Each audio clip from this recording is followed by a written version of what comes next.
nga nsanyusa okubalaba.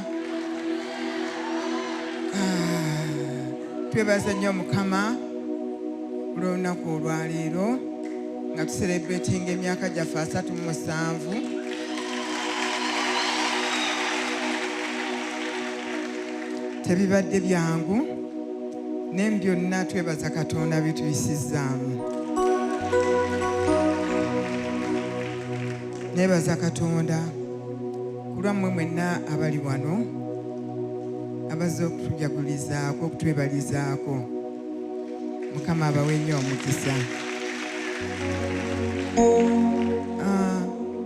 Nga naakalokoka saamanya nnyo nti Mukama alina pulaani eri obulamu bwange. Nalokoka naye nga simanyi Katonda alina pulaani eri obulamu bwange. Naye ng'ebula emyaka 4 naloota ekirooto nga maama akyaliwo yali amuzaala nga nnyanjula eri abantu nti oyo muka mwana wange. Ng'ebula emyaka 4 maama mumanyi, twali mu kanisa emu ne maama oyo. Maama mumanyi naye simanyi baana be. Naye nga wayisa emyaka 4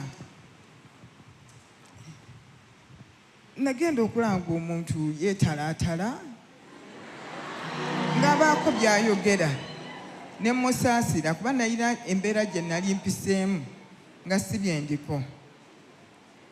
Ne musaasira naye nga saga mumalamu maanyi.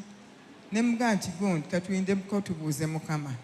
Ne ngwa maaso ga Mukama bwali ku makya 12 ne nsaba. Ne ngamba Mukama andage ekyokukola. Naye nga sigamba nti andage ye nti abeere mwami wange. Mukama waffe yeebazibwe.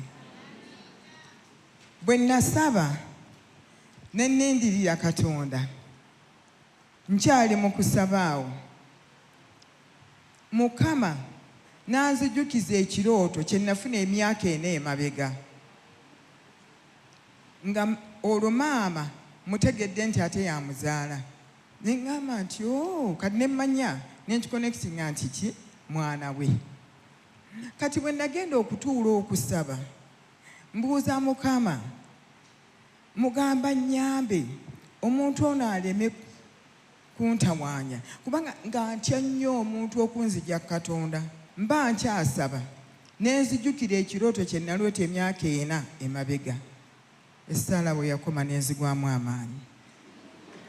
Bwe nakijjukira ensonyi ate ne zinkwata ne nga nti yiyi kati nakkiriza ntya nze abadde yeegaanyagaanya. Ne nsirika. Naye Katonda nga bw'ali omulamu olw'eggulu yalina gy'ava najjanga bulijjo. Buli otya eyo ne mugamba yingira ne muwa akatebe kaali katono nnyo n'akatuulako nga muwombeefu nga bw'ali. Ku olwo ku lunaku olwo lwe nasooka okulaba nti muwombeefu, lwe nasooka okulaba nga alabika bulungi nnyo. Mukama waffe yeebazibwe. Ate nga naye yeewuunya muli lwaki mukkiriza leero okuyingira mu nnyumba. Kayumba kaali katono nnyo ne mukkiriza ayingiremu. Era olwayingira bikkula Bayibuli, bikkula Luka, nampa ekigambo. Naye era nga ekigambo kyampa era nga kyekuusa eri. Mukama waffe yeebazibwe.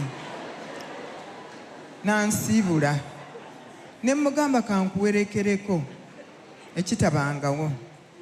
Ne muwerekera wadde ak'enkima kaalimu. Naye ne tutuuka wali obatunda omusajja asiika amandaazi.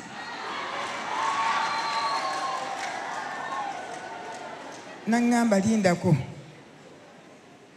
N'agula erindaazi n'alimpa. Kye kirabo kye yasooka okumpa. Kaŋŋambe nti yankwanira ku lindaazi. Mwe museka naye nze nasanyuka kubanga kye yali asobola kyeyali asobola kyokka nga tayinza kusinga waawo. Era olunaku olwaddako wayise ennaku 2 bwe ndaddamu omuwerekera ebbeeyi yalinnya n'aligula amandaazi 2 n'endowooza nti buli lunaku kineeyongeranga ngenda okulaba erimu ng'ataalirya ba naye enjala yali emuluma. Mukama waffe yeebaze. Naye neebaza Katonda mu lindaazi mwavaamu obufumbo. Kati takyagula lindaazi lyokka n'omugaati agugula. Era neebaza nnyo Katonda mu byankoledde ku nsi kuno okumpa omwami afaanana bw'ati. Si mu nfaanana ye yokka wabula omusajja atya Katonda. Omusajja ayina laavu. Mukama waffe yeebaze. Ategeera nnyo. Era neebaza Katonda nze n'abaana baffe Mukama baatuwadde. Tulina abaana 12. Mukama atukoze bulungi. Ate n'atwongerako abaana abalala be simanyi muwendo. Nga mu baana abo gw'omu ku bo Mukama amutaddeko ekisa. Mukama amwongere ekisa buli bw'anaayitanga. Era bosi wange bwe mpita naye mba mugumu.